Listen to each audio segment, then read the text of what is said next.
अस्सलाम वालेकुम everyone, welcome back to फरी टेक्स। लास्ट लेक्चर में हमने पढ़ा वाइल लूप के बारे में, लेकिन आज के लेक्चर में हम सीखेंगे फॉर लूप क्या होता है और हम फॉर लूप को कहाँ कहाँ यूज करते हैं और फॉर लूप का इस्तेमाल किस लिए होता है और फॉर लूप वाइल लूप से किस तरह डिफरेंट है। सबसे पहले मैं आपको बताती चलूँ कि फॉर लूप कहाँ यूज होता है। फॉर लूप कहाँ यूज होता है जब हमें ऑलरेडी नंबर ऑफ आइटरेशन पता हो, मतलब पता हो कि हमारा कोड कितनी बार चलेगा, किस टाइम पे आके हमारा कोड स्टॉप कर जाएगा, किस टाइम पे आके हमारा कोड रुक जाएगा। मतलब कोड की एंट्री तो नहीं, एग्जिट वैल्यू भी हमें बताओ।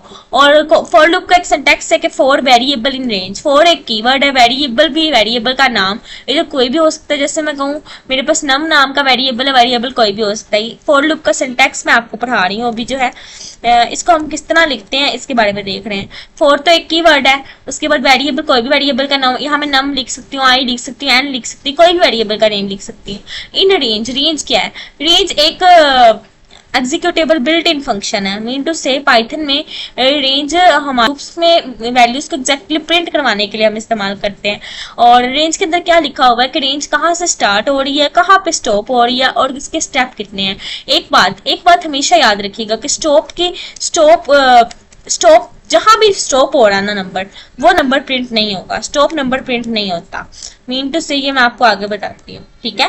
और फिर हम एक स्टेटमेंट प्रिंट कर देंगे। नेक्स्ट में अगर इसी सिंटैक्स को लेके चाहूँ तो मैं कहती हूँ मैंने 10 तक काउंटिंग प्रिंट करवानी है। मैं कहूँगी फोर नम इन रेंज, मैंने कहा तक काउंटिंग प्रिंट करवानी है 10 तक। मैं एक ब्रैकेट लगाऊंगी, वहां पहला वर्ड मेरा क्या होना चाहिए, पहला जो है वो 1 है। स्टार्ट कहाँ से हो रहा है, 1 से। और स्टॉप कहाँ हो रहा है ये भी तो देखना है ना कि कहाँ हमारा वेरिएबल मतलब स्टॉप होगा। स्टॉप वाला नंबर प्रिंट नहीं होना। तो हमने देखना हमने कहाँ तक काउंटिंग प्रिंट करवानी है। नंबर हमने काउंटिंग प्रिंट करवानी है फ्रॉम 1 to 10। और स्टॉप वाला नंबर तो प्रिंट होता नहीं, तो हमें यहाँ 11 लिखना पड़ेगा, ठीक है। उसके बाद हमने क्या करना है कि 1 स्टेप आगे जाना है, ठीक है। बिल्कुल इसी तरह अगर मैं नीचे प्रिंट में जाके नम को प्रिंट करवा दूं तो हम देखते हैं कि हमारे पास क्या कोड रन, हमारे पास 10 तक काउंटिंग आती है कि नहीं। अब मैं इसको रन करूंगी तो मेरे पास देखें 10 तक काउंटिंग प्रिंट हो गई है। बहुत इजी वे है, बहुत आसान, बिल्कुल आसान, बहुत इजी कोड है, बहुत ज्यादा इजी। फॉर लूप बहुत आसान है, वाइल से भी ज्यादा। आपको लंबे छोटे प्रोसेस नहीं लिखने पड़ते। सपोज अगर मैं अभी इस कोड को करती हूँ कॉमेंट और मैं चाह रही हूँ कि मुझे एक नंबर, मुझे जो भी नंबर लेना उसके इवन नंबर्स प्रिंट करवाने, मतलब मुझे 10 से लेकर 2 से लेके 1 से लेके 10 तक इवन नंबर प्रिंट करवाने। मैं वही लाइन लूंगी फॉर नम इन रेंज। मैं कहूंगी नंबर इन रेंज, मेरी रेंज में जो भी नंबर है वो 1 से शुरू हो रहे हैं और 11 तक खत्म हो रहे हैं, ठीक है। और मुझे क्या करना है कि 2 का इंक्रीमेंट देना है, मतलब नंबर 2 नंबर आगे जाए तो मैं इधर 2 लिख दूंगी। अब 2 यहाँ लिखने का क्या मतलब होगा कि ये जो भी हम चीज प्रिंट करवाएंगे वो हमारे पास इवन मतलब 2 का इंक्रीमेंट कर देगा। पहली वेरिएबल मतलब 1 के आगे 1 प्रिंट नहीं होगा, 1 नहीं 2 प्रिंट होगा, फिर 2 नहीं 4 प्रिंट होगा, 4 नहीं 6 प्रिंट होगा, फिर 6 नहीं 8 प्रिंट होगा। अगर मैं इसको प्रिंट करके आके दिखाती हूँ आप लोगों को नम में जाके, तो अभी देखिए शुरू करना था, मैंने यहाँ 1 लिख दिया था जिसकी वजह से हमारे पास इवन नंबर प्रिंट हो गया। अब हम देखते हैं तो हमारे पास सारे और नंबर प्रिंट होंगे। बिल्कुल इसी तरह अगर मल्टीप्लीकेशन प्रिंट करवानी है, टेबल प्रिंट करवाना है, तो मैं क्या करूंगी फॉर नम इन रेंज, मुझे 1 से लेकर 11 तक पहली बात है नंबर चाहिए। दूसरी चीज मैं एक दफा स्किप कर रही हूँ, मतलब मैं कह रही हूँ कि मेरे पास नम जो है ना वो 1 से लेके 11 तक है और मुझे जो प्रिंट करवाना है वो कौन से नंबर का टेबल प्रिंट करवाना है, मल्टीप्लीकेशन टेबल ऑफ 5 प्रिंट करवाना है। मैं प्रिंट के अंदर नंबर के साथ क्या मल्टीप्लाई करवाऊंगी, अच्छा यहाँ भी 1 लिखना पड़ेगा ताकि ये इंक्रीमेंट हो आगे। मतलब ये कि ये अभी तक तो ये काउंटिंग ही है, मतलब जो भी काउंटिंग है वो ये अभी तक एक काउंटिंग है।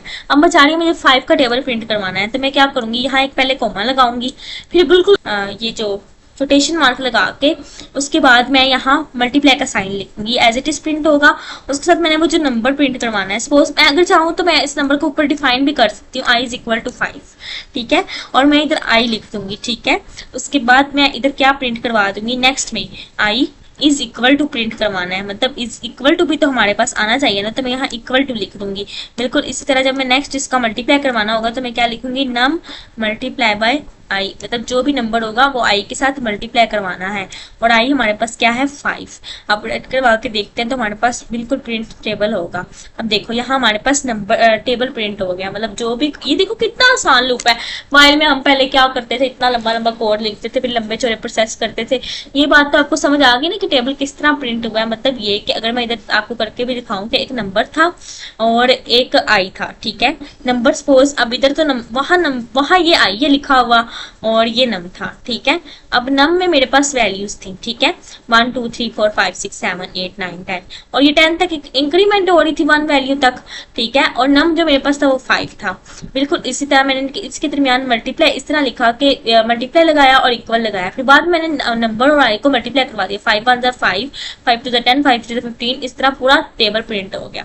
और ये देखिए अब नेक्स्ट हम एक और प्रोग्राम करते हैं जो कि मैं लास्ट में आपको वाइल में टास्क भी दिया था कि किसी भी नंबर का हमने कोई भी नंबर ऐसा जो डिविजिबल बाय 3 हो रहा हो उसको प्रिंट करवाना है। मतलब एक नंबर जो डिविजिबल बाय जितने भी 1 से 30 के दरमियान जितने भी नंबर आते हैं उनको डिविजिबल बाय क्या करवाना है, 3 करवाना है। और फॉर लूप में तो बड़ा ही आसान है, मतलब यहाँ तो हमें खपना भी नहीं पड़ेगा। वो कैसे कि मैं इधर लिख रही हूँ for I in range, I in range, हमारी रेंज क्या है, रेंज ऐसी लेनी है। अब मैं चाहती हूँ कि मेरे मतलब 3 तक नंबर प्रिंट हो। अगर मैं ये रेंज वाली बात करूँ और इंक्रीमेंट साथ ही दूं, स्टेप साथ ही दूं, तो मैं इसको 0 से शुरू करूंगी। वो कैसे कि 0 से अगर शुरू करेंगे तो 1 2 3 वो जाके स्टॉप होगा। अदरवाइज अगर 1 से शुरू करेंगे तो 1 2 2 3 4 पे जाकर वो स्टॉप होगा। बिल्कुल इस तरह मैं 0, नेक्स्ट वैल्यू मेरी 31 है, 31 वो क्यों, स्टॉप वैल्यू हम एक नंबर एक्स्ट्रा ले लेते हैं ताकि हमारी स्टॉप वैल्यू भी प्रिंट हो, और 3 मैं इधर लिख दूंगी। मतलब ये कि अब मैंने 0 से शुरू किया तो 1 2 3 प्रिंट होगा, फिर 3 4 5 4 5 6 प्रिंट होगा, फिर 7 8 9 प्रिंट होगा। लेकिन अगर मैंने 1 से शुरू किया होता तो 2 3 4 प्रिंट होता, जो कि डिविजिबल बाय 3 नहीं है। तो बिल्कुल इस तरह अगर मैं इसको प्रिंट करवा रही हूँ, प्रिंट करवाती हूँ आई को, तो जब हम आई को प्रिंट करवाते हैं तो हमारे पास देखना कि नंबर जो है वो सारे डिविजिबल बाय 3 का टेबल ही ऑलमोस्ट प्रिंट हो गया है। तो मैं यहाँ लिख भी दूंगी डिविजिबल बाय 3 नंबर्स आर। अब आपको एक और मेथड बताती हूँ जिससे ये आसानी से हो सकता है, जिसमें हमें 0 और 3 भी ना लिखना पड़े। अब उसने हमें कह दिया 1 से शुरू करना है और 30 तक की जाना, ठीक है।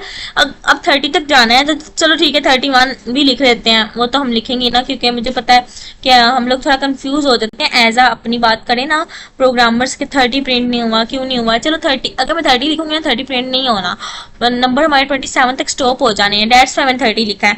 अब मैं इधर इफ स्टेटमेंट का भी यूज कर सकती हूँ, मैं कह सकती हूँ आई मोड 2, अगर मैं आई का मोड 3 के साथ लूँ, सॉरी आई का मोड ले रही हूँ 3 के साथ, और वो डबल इक्वल टू 0 आ रहा है, तब भी हमारी जो स्टेटमेंट है वो हमारी डिविजिबल बाय 3 ही है।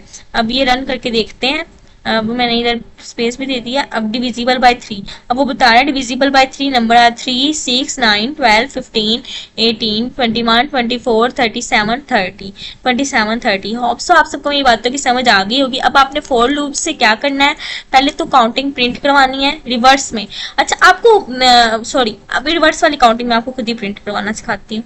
आपने क्या करना है, आपने काउंटिंग प्रिंट करवानी है और उस काउंटिंग का सम लेना है जो हमने वाइल लूप में किया था। बिल्कुल इसी तरह जैसे हम, बहुत इजी मेथड है, बहुत इजी प्रोग्राम्स है, कोई इतना बड़ा वो घपला नहीं है इसमें। आगे और भी प्रोग्राम्स बहुत इंपॉर्टेंट है, जैसे फैक्टोरियल वाला सीरीज प्रिंट करवानी है, किसी चीज का पैटर्न प्रिंट करवाना है, तो मैं उस पर भी एक डिटेल वीडियो बनाऊंगी इंशाल्लाह ताला। तो अभी जो है हम एक प्रोग्राम ऐसा ले रहे हैं कि उसमें हमने रिवर्स नंबर प्रिंट करवाना है। हम चाह रहे हैं कि रिवर्स प्रिंट हो। मैं क्या करूंगी, फॉर आई इन रेंज, मैं क्या कर दूंगी फॉर आई इन रेंज, मतलब नंबर जो है वो 100 से लेके 10 तक प्रिंट हो। अब मैं कह रही हूँ पहला नंबर हमारे पास है 100, ठीक है, दूसरा नंबर हमारे पास होना चाहिए 1। अब इन सबको हमने माइनस करना है, तो मैं क्या करूंगी, मतलब एक नंबर इसमें से माइनस होना चाहिए, तो मैं -1 लिख दूंगी। जो भी नंबर आया वो -1 हो जाएगा। उसके बाद मैं इसको प्रिंट करवा के देखते हैं कि क्या वैल्यू आती है। पहला नंबर हमारे पास 100 है, दूसरा 99 होगा, फिर 98, फिर 97, 96, बिल्कुल इसी तरह रिवर्स काउंटिंग प्रिंट होगी। और प्रिंट करवाती हूँ आई को, तो हम देखते हैं रिवर्स काउंटिंग प्रिंट होती है कि नहीं। तो जब हम इसको रन करते हैं तो देखो हमारे पास रिवर्स काउंटिंग प्रिंट हुई है। अब यहाँ 1 क्यों नहीं आया, क्योंकि 1 यहाँ ये था। अब अगर मैं यहाँ 0 लिख दूँ तो 1 भी प्रिंट हो जाएगा, क्योंकि मैंने आपको बताया था स्टॉप बटन पे जो भी होता है कुछ वो प्रिंट नहीं होता।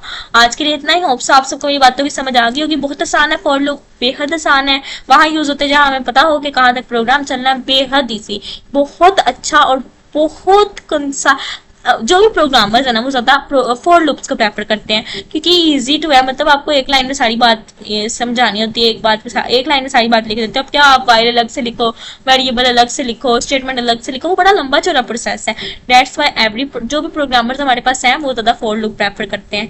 और आप सबकी प्रैक्टिस किया करें और भी प्रोग्राम्स की प्रैक्टिस किया करें। मैं आपको एक प्रैक्टिस प्रोग्राम्स का नेक्स्ट भेजूंगी, उसमें वाइल और फॉर के थोड़े वो वाले प्रोग्राम्स होंगे जो थोड़े टफ हैं और जो कि इम्पोर्टेंट भी है। आज के लिए इतना ही। मुझे दुआओं में याद रखिएगा और आप सब खुद भी अल्लाह ताला से अपने लिए दुआ किया करें, क्योंकि कामयाब मैं सिर्फ सिखा सकती हूँ, कामयाबी अल्लाह ताला ने आपको देनी है। और मेरी एक बात याद रखिएगा, आप जितना मर्जी सीख लें, आपकी जो दौलत और आपकी जो शोहरत, आपकी इज्जत सब अल्लाह ने आपको देना है, मैं कुछ नहीं दे सकती।